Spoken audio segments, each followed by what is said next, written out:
Today we're reading from Srimad Bhagavad Gita, Chapter 5, entitled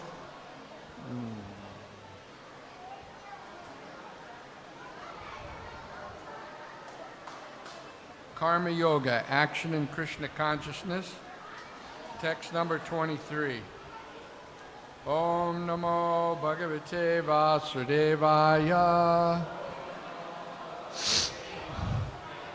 Om Namo Bhagavate Vasudevaya.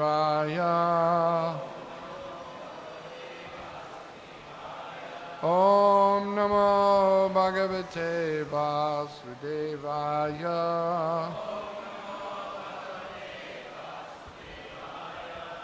Shaknoti haiva yasodham.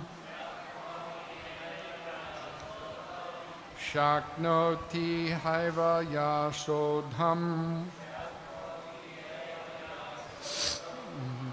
Praksharira vimokshanat. Paksharira vimokshanat. Kama krodho bhavam vegam. Kama krodha bhavam vegam. Sayukta sasuki naraha. Sayukta sasuki naraha. Shaknoti haiva yasodham. Praksharira vimokshanat. Kama krodho bhavam vegam. Sayukta sasuki naraha. Shaknoti haiva yasodham. Praksharira vimokshanat. Kama krodho bhavam vegam. Sayukta sasuki naraha.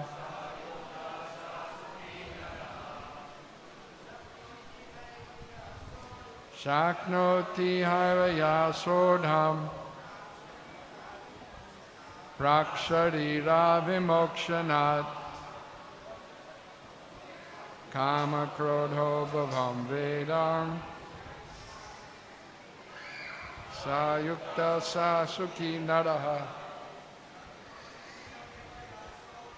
Shakti notaiva yasodham. Praksharira vimokshanat. Kama krodho bhavam vedam. Sayukta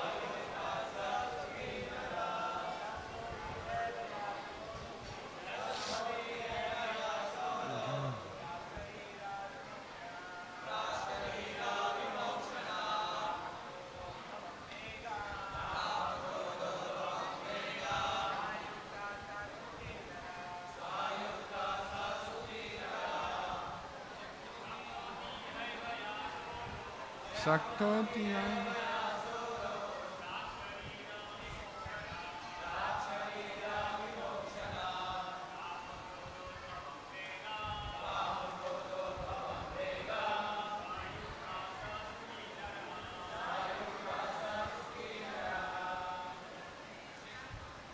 Ladies,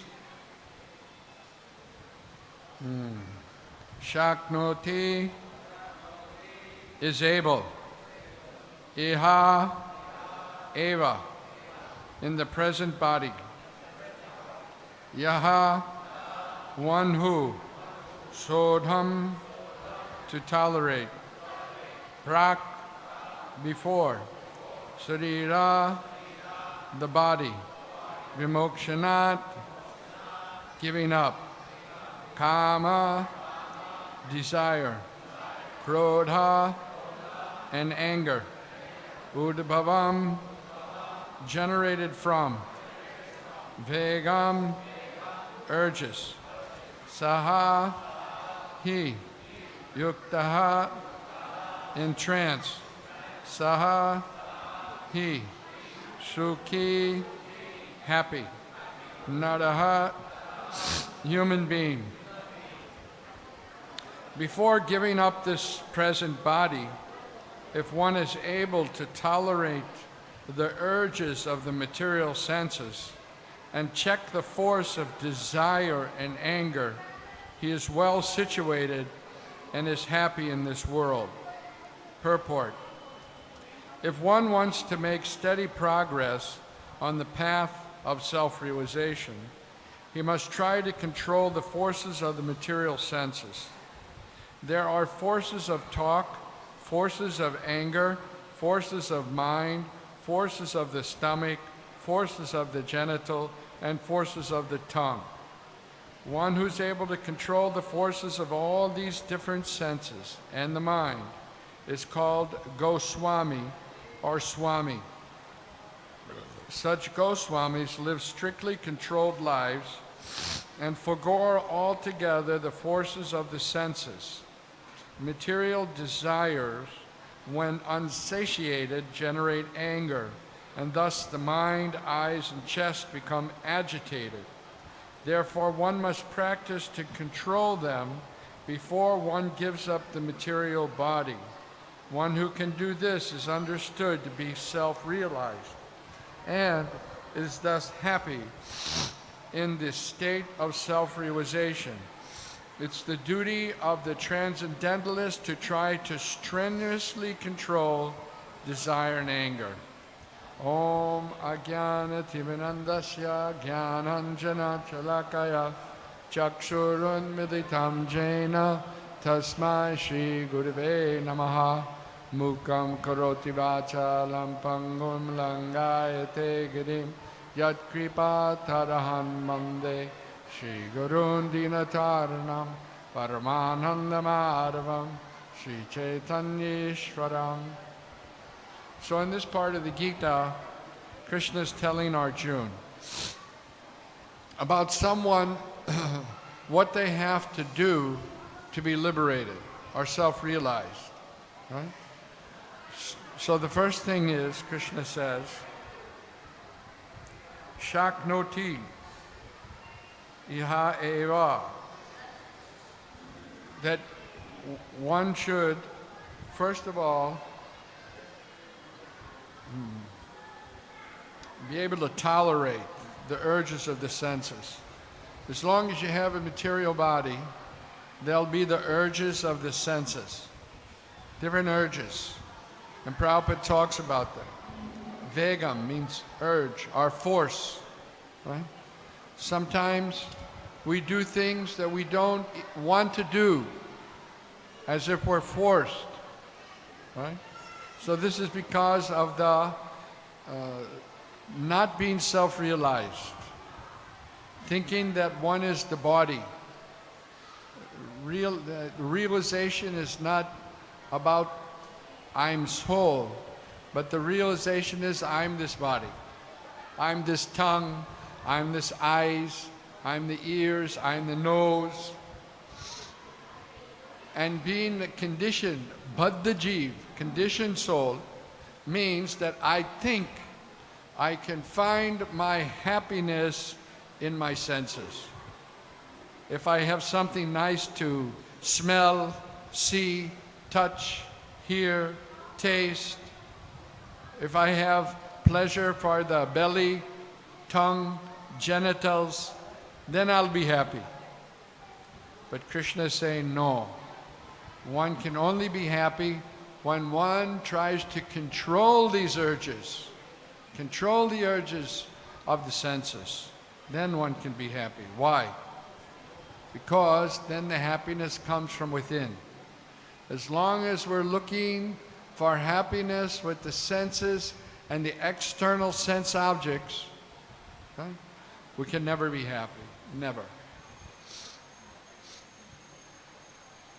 So Krishna is giving what a person who's self-realized endeavors to control the senses.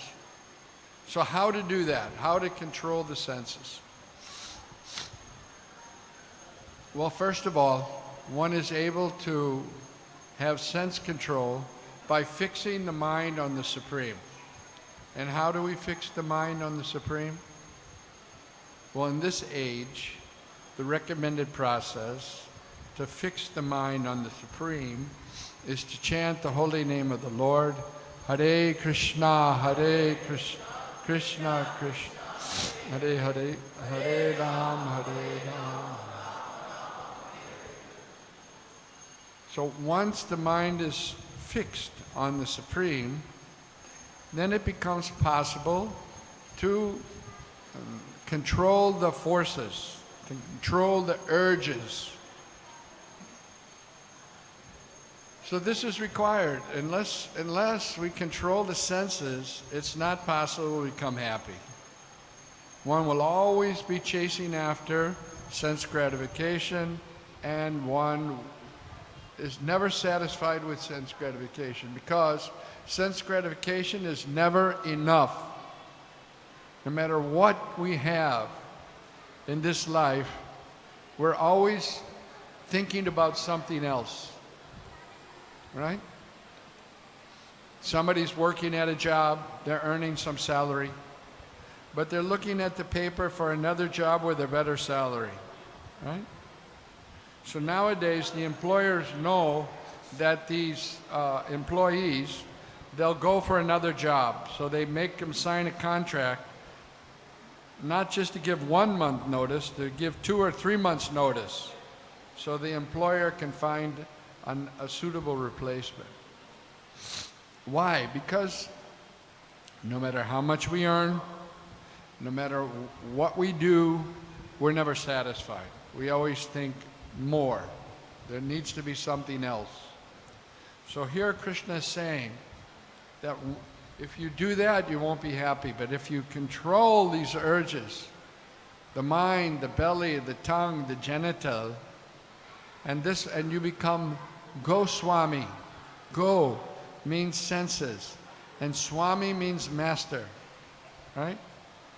Just like a wife, her husband is a Swami, the master. So, one who can control the senses becomes Goswami or Swami. What means that he controls the senses don't control him. In the conditioned state, we're controlled by our senses. Our senses are in charge. They tell us what to do, where to go, right? We're walking, why we see so many restaurants in Bombay? Every day I see a new restaurant open here and there. Why? Because the tongue is dictating.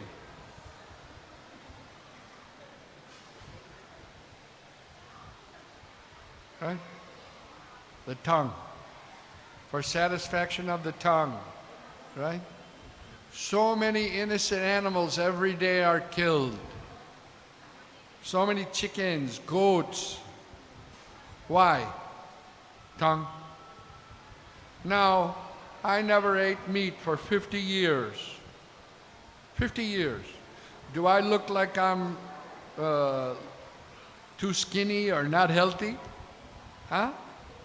No meat, 50 years. Do we need meat? No. Why? They say, no, you need protein, protein, protein. What is that protein? Is there not protein in the mung dal? Plenty of protein. Rajma? Plenty of protein. You don't need to kill innocent animals for your protein. That's nonsense.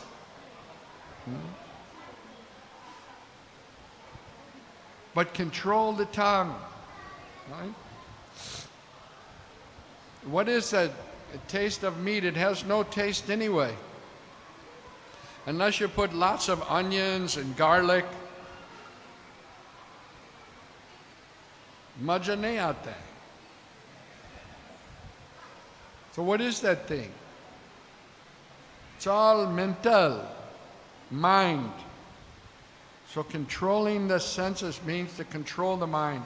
And the first way to control the mind is to chant Hare Krishna. In this age, in Kali Yuga, is to chant the holy name of Krishna. So controlling the senses is very important. Someone may say, oh, I'm a, great sannyasi, but we have to see whether he's controlling the senses. You can't say I'm, a big yogi and smoking bidi and drinking chai. No. Why you need to smoke bidi? Why you need to drink chai? Right? These are not required. One has to control. Right? Then one becomes first-class yogi or sannyasi. Let's go to the next verse. This is verse number 24. Yonyata sukon yant aramas tantar jyotir eva yaha sa yogi brahma nirvanam brahma bhuto digachati. Translation: one whose happiness is within, who's active and rejoices within, and whose aim is inward, is actually the perfect mystic. He's liberated in the Supreme, and ultimately he attains the Supreme. Purport: unless one is able to relish happiness from within, how can one retire from the external engagements meant for deriving superficial happiness? A liberated person always enjoys happiness by factual experience.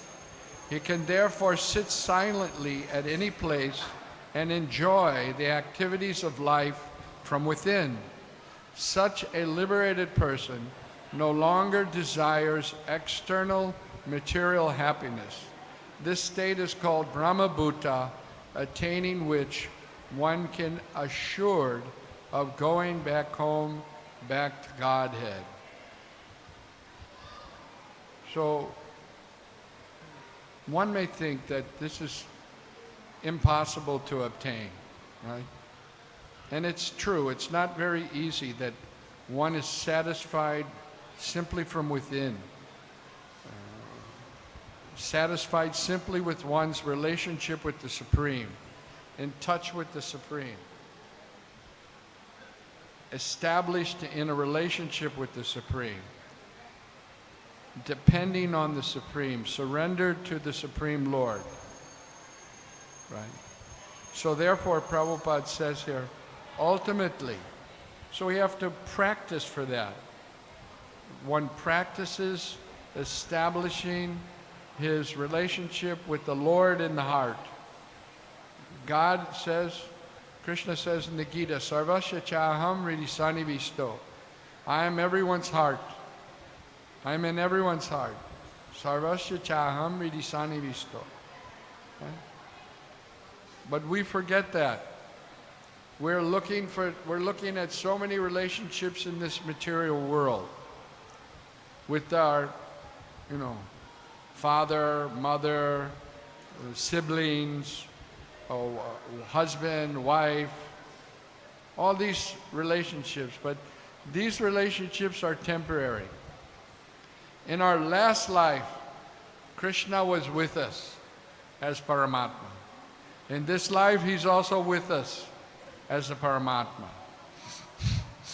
But yet we think these other relationships, which are hardly going to last for maximum 30, 40, 50 years, they're important.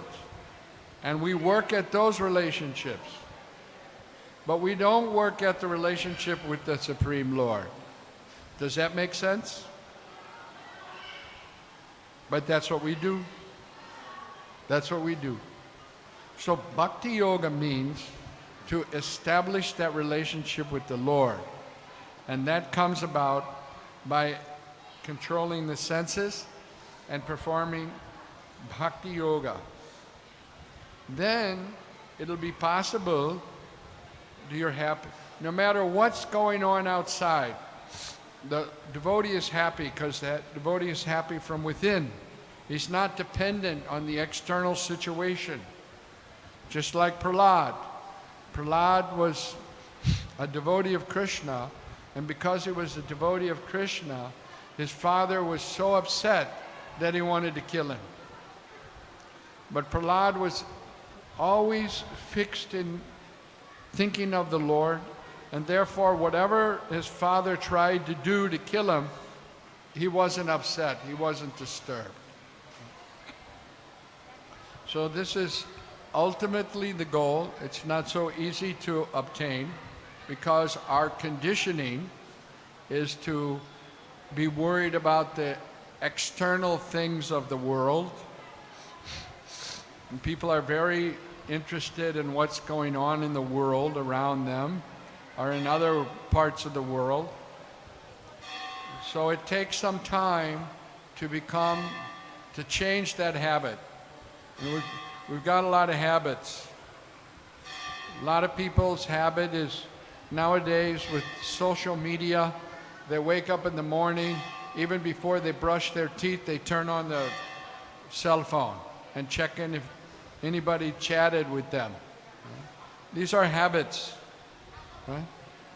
So, but the devotees of the Lord wake up in the morning, brush their teeth, take a bath, and chant, Hare Krishna, Krishna Krishna, Hare Hare, Hare Ram, Hare Ram. So instead of worrying about what this one said or that one said or what message I got, they're establishing the message with Krishna. They're giving the message to Krishna through the best social media called transcendental sound vibration, right? Very powerful. It goes all the way to Goloka Vrindavan in an instant. Let's go to text number 25. Labhante Brahma Nirvanam Rishaya Shene Kalmashaha China Dvaidva Yatatmanaha Sarva Bhuta Hite Rataha. Those who are beyond the dualities that arise from doubts, whose minds are engaged within, who are always busy working for the welfare of all living beings, and who are free from all sins, achieve liberation in the Supreme. Purport. Only a person who is fully in Krishna consciousness can be said to be engaged in welfare work for all living entities. When a person is actually in knowledge that Krishna is the fountainhead of everything, then when he acts in the spirit, he acts for everyone. The sufferings of our humanity are due to forgetfulness of Krishna as the supreme enjoyer, the supreme proprietor, and the supreme friend. Therefore, to act to revive this consciousness within the entire human society is the highest welfare work. One cannot be engaged in such first-class welfare work without being liberated in the Supreme. A Krishna-conscious person has no doubt about the supremacy of Krishna. He has no doubt because he is completely freed from all sins. This is the state of divine love. A person engaged only in ministering to the physical welfare of human society cannot factually help anyone. Temporary relief of the external body and the mind is not satisfactory. The real cause of one's difficulties in the hard struggle for life may be found in one's forgetfulness of his relationship with the Supreme Lord. When a man is fully conscious of his relationship with Krishna, he's actually a liberated soul, although he may be in the material tabernacle. So Srila Prabhupada Krishna states that one should be working for the welfare of others, right? And at the same time thinking of the Supreme. So first of all, what is the welfare of others? There's a lot of social welfare activities that are going on. People are feeding people, are opening eye hospitals. But is this the real welfare work? Here Srila Prabhupada is explaining no. It's not real welfare work. It's pertaining to the material body, some activities that benefit the body. Somebody's hungry, you give them some food. Well, what's going to happen? They're going to get hungry again. You fix one disease, you cure one disease, 10 more diseases are there to take its place. If hospitals really cure disease, how come we see more and more hospitals are coming up, right? So the real welfare work is when we help people understand their relationship with the Supreme Lord. If I teach you how to become free from the concept that I'm this body, I can enjoy this body, then one becomes free from the sufferings of the body. And in order to do that, people have to understand, we all have to understand, that Krishna is the supreme proprietor, the supreme controller, and ultimately he's the friend of everyone, the real friend of everyone, Krishna. So first of all, we have to understand who is the supreme. Is the supreme some white light or energy or oneness? No. The supreme is a person, the supreme person, and his name is Krishna. His name is Krishna because he's all attractive. God doesn't have any names, but he has names according to his qualities. So one of the qualities of God is that he's the most attractive person. Therefore his name is Krishna. Krishna, or God, is attractive even to the atheists. The atheists are always saying, there is no God, there is no God. They're always talking about God, that he's not there, right? So even they're ultimately attracted to God. Another name is Govinda, that he gives pleasure to the senses and to the cows. Govinda. So Krishna has so many names according to his various qualities. Right? And if we remember those names, if we chant those names of Krishna, then gradually we'll understand that he's the supreme proprietor. He's the owner of everything. As long as I think I own something, I'm going to be in a very unsatisfied situation. Because whatever I think I own, how long can I own it? Think about it. How long can I own it? If I buy a new car, how long is it going to last? 5, 10? If you buy a Toyota, 5, 10. If you buy a Maruti, 5, right? It's not going to last. So immediately I'm in the lamentation that I'm not going to be able to own this car forever. Same thing with the material body. How long is it going to last? I'm doing all the things for the body, making sure that it's fit, but still it's not going to last. So as long as I'm in material consciousness, in the material atmosphere, not fixed in the real self, I'm going to be in anxiety. Anxiety. It's only when I realize that I don't own anything. Everything is owned by Krishna. He's the controller of everything. Just like when we get some disease, we go to the hospital. We take medicine. But still, if the Supreme Lord doesn't sanction, that medicine can't work. We need the sanction of the Lord for everything, every single thing that we do, whatever that endeavor is. Unless it's sanctioned by the Lord, it won't work.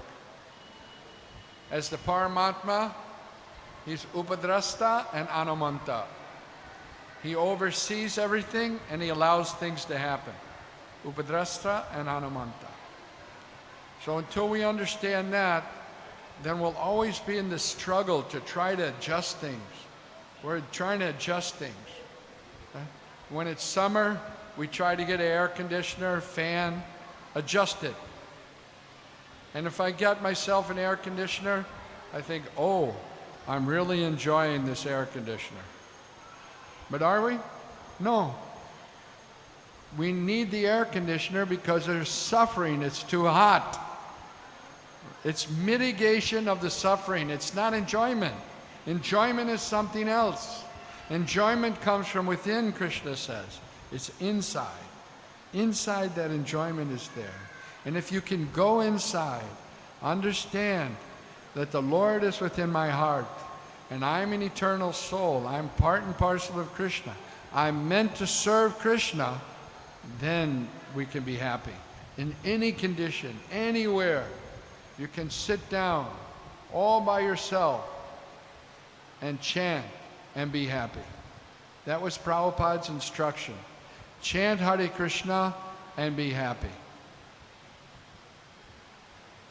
Wouldn't that be great? If just by chanting Hare Krishna, you can be totally happy.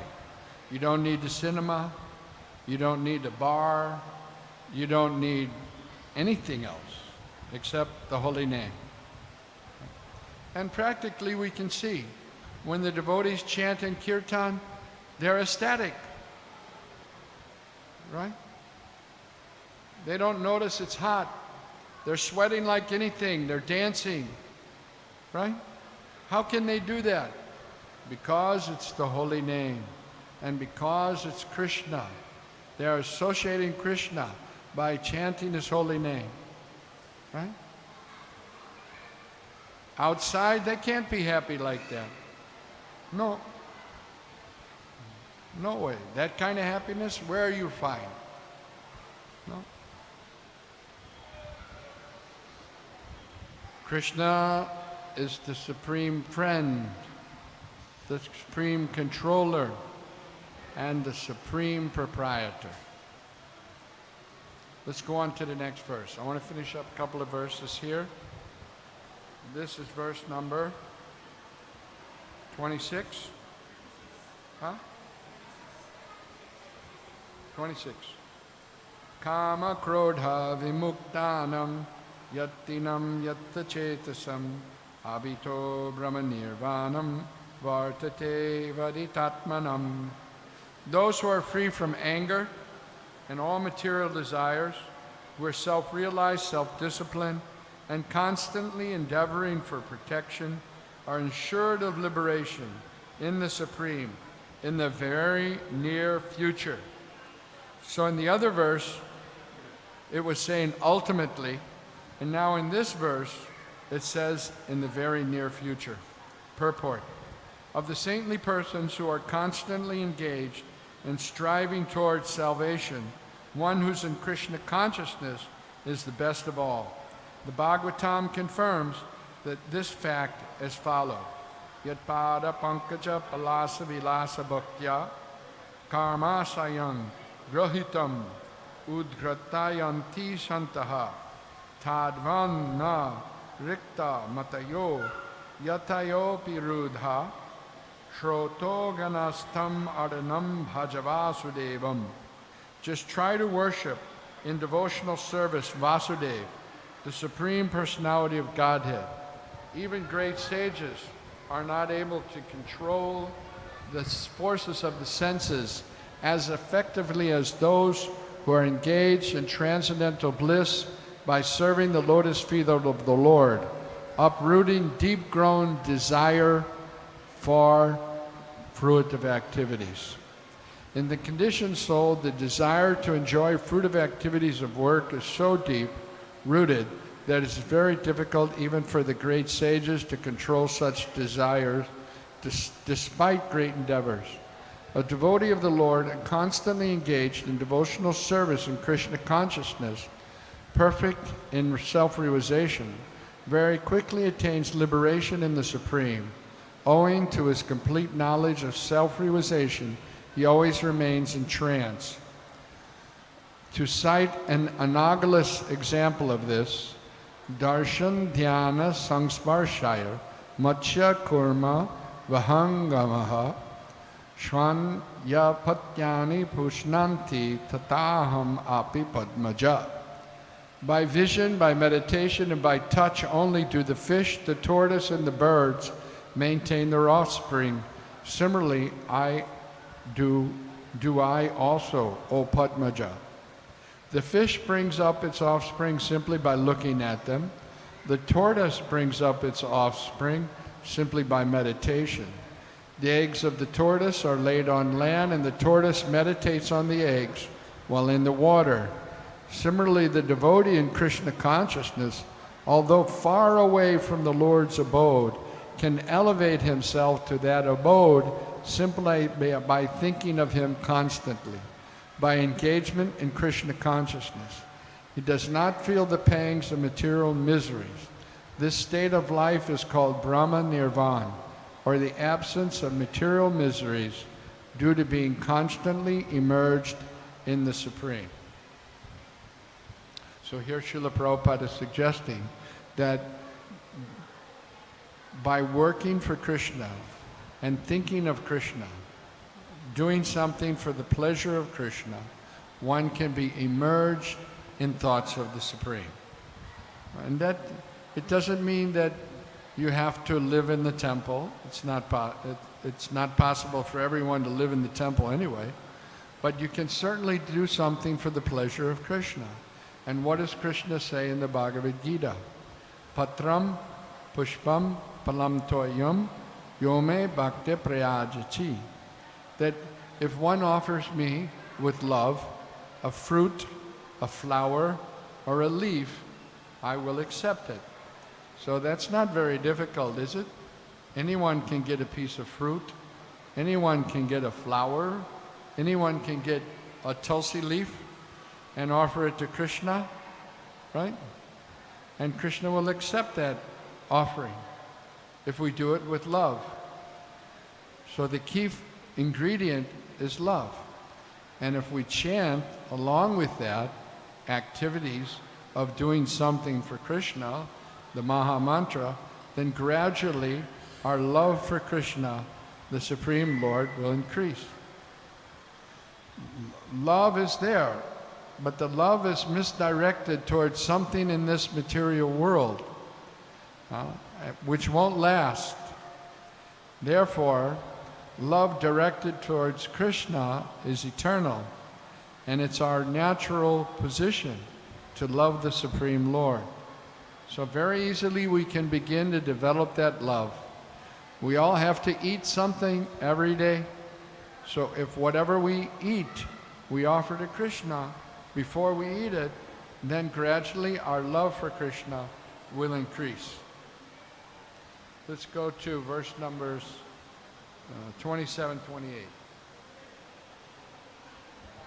Sparshan kritva bahir bhayam chakshush chaivantara bruho pranabano samo kritva nashabyantada charino yatendriya manobudhir munir moksha prayanaha vigachacha bhaya krodho ya sada mukta eva sa.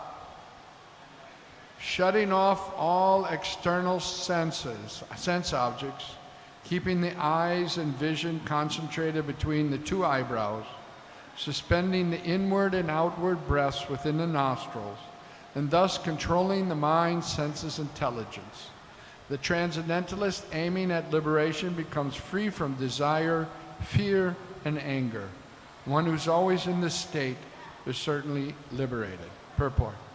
Being engaged in Krishna consciousness, one can immediately understand one's spiritual identity, and then one can understand the Supreme Lord by means of devotional service. When one is well situated in devotional service, one comes to the transcendental position, qualified to feel the presence of the Lord in the sphere of one's activity. This particular position is called liberation in the Supreme. After explaining the above principles of liberation in the Supreme, the Lord gives instructions to Arjuna as to how one can come to the position by the practice of mysticism or yoga, known as Ashtanga Yoga, which is divisible into the eightfold procedure called Yama, Niyama, Asana, Pranayama, Pratyahara, Dharana, Dhyan, and Samadhi. In the 6th chapter, the subject of yoga is explicitly detailed, and at the end of the 5th, it is only preliminarily explained. One has to drive out the sense objects such as sound, form, taste, and smell by pratyahara process in yoga, and then keep the vision of the eyes between the 2 eyebrows and concentrate on the tip of the nose with half-closed lids. There is no benefit in closing the eyes altogether, because then there's every chance of falling asleep. Nor is there benefit in opening the eyes completely, because then there is the hazard of being attracted by sense objects. The breathing movement is restrained within the nostrils by neutralizing the up-moving and down-moving air within the body. By practice of such yoga, one is able to gain control over the senses, refrain from outward sense objects, and thus prepare oneself for liberation in the Supreme. The yoga process helps one become free from all kinds of fear and anger, and thus feel the presence of the Supersoul in the transcendental situation. In other words, Krishna consciousness is the easiest process of executing yoga principles. This will be thoroughly explained in the next chapter. A Krishna conscious person, however, being always engaged in devotional service, does not risk losing his senses to some other engagement. That is a better way of controlling the senses than by Ashtanga yoga. Although Krishna explains about Ashtanga yoga, at the same time he gives the simplest way. Right? And one can take a lift and go to 50 floors very quickly, or you can go by the stairs. Both options are there. You can go by stairs, you can go by lift. If you go by lift, you go quick. If you go by the stairs, it takes some time. So the process of Ashtanga yoga can take you to the same place, the 50th floor, but it'll take some time. But by the process of bhakti yoga, it's like taking the lift. You can go there very quickly. Right? So what is that bhakti yoga? That bhakti yoga is just as I described, fixing the mind on the Supreme Lord by chanting His holy name. Hare Krishna, Krishna Krishna, Hare Hare, Hare Ram, Ram Ram. And controlling the senses by engaging the senses in Krishna's service. Controlling the tongue by taking Krishna prasadam. Controlling the ears by hearing Krishna katha and the message of Krishna from Bhagavad Gita. Controlling the eyes by seeing the beautiful form of Lord Krishna in the temple. Right? By smelling the incense offered in the temple.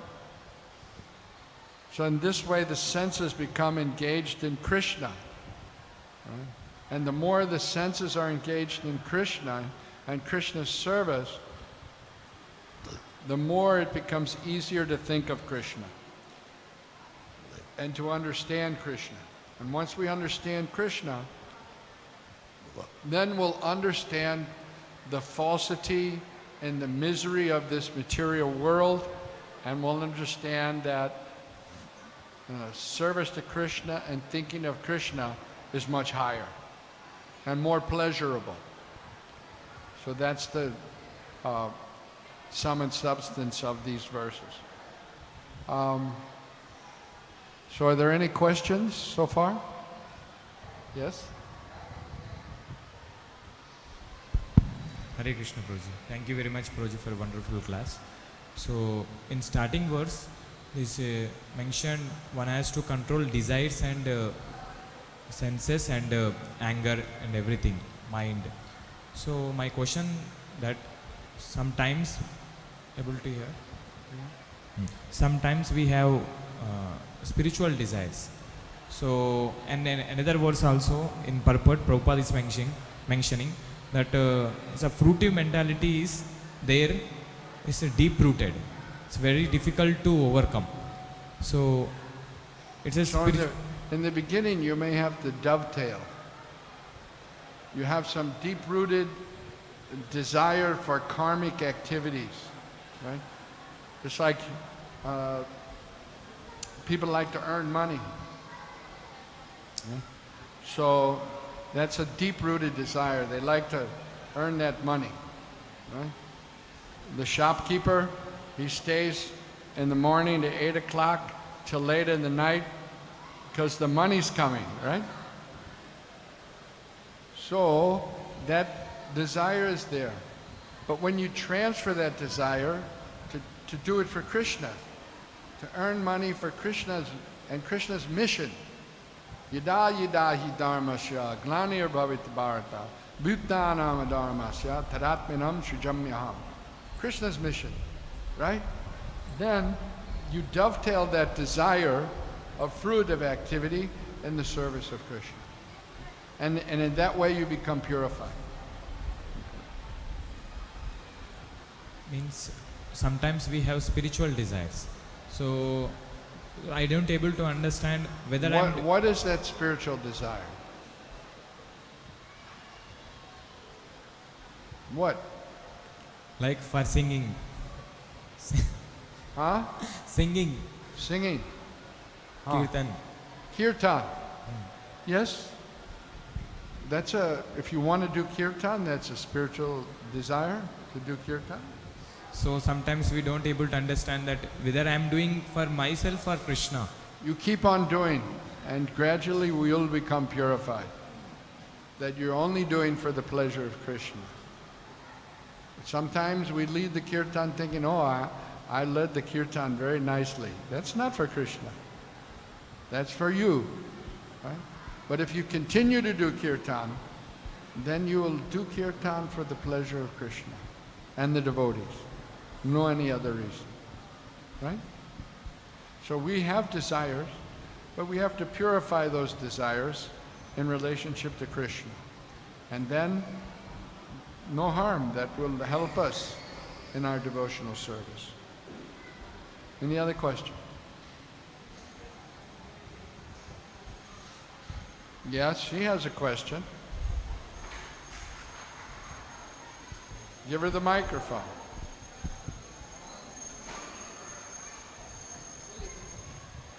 How to control anger better? Oh, that's a good question. You control your anger by always chanting Hare Krishna, Krishna Krishna, Hare Hare, Hare Ram, Ram Ram. And do what your mommy tells you. Okay? Hare Krishna. Thank you. Srila Prabhupada ki, Srimad Bhagavad Gita ki, Nitai Gaur Premanandi.